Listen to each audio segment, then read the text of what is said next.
Evidences అనేటివి నువ్వు create చేస్తూ ఉన్నావు, మ్యానుఫ్యాక్చర్ చేస్తూ ఉన్నావు.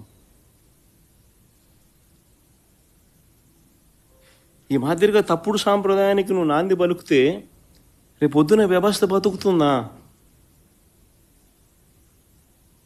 నక్సలిజం అనేది ఇట్లాంటి దానిలో నుంచి పుడుతుంది. సామాన్యుడి మీద ఇట్లాంటి ఎవడన్నా ప్రదర్శిస్తేనే నక్సలిజం అనేది పుడుతుంది.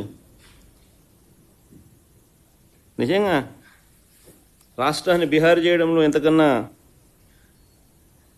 గొప్ప లీడరు, గొప్ప నాయకుడు చంద్రబాబు నాయుడు కన్నా గొప్ప నాయకుడు ఎవడు ఉండడు.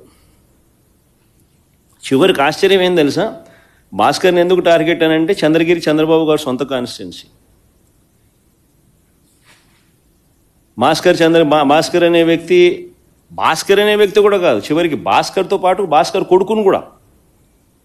ఆ పిల్లోడు మొన్ననే పాపం చదువులు అయిపోయి చేసుకొని లండన్ నుంచి మొన్న వచ్చినాడు, చిన్నపిల్లోడు.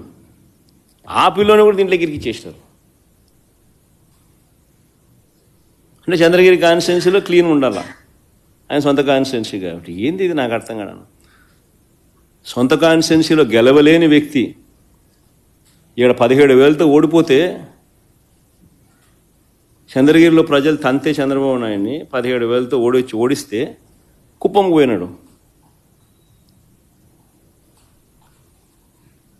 ఇప్పుడు ఆ చంద్రగిరి లాంటి చోట రాజకీయాలు చేయడం కోసం భాస్కర్ కొడుకును ఇటోళ్ళందరినీ ఎలిమినేట్ చేయాలని చెప్పి, తప్పించేయాలని చెప్పి. ఏంది ఇది రాజకీయాలు?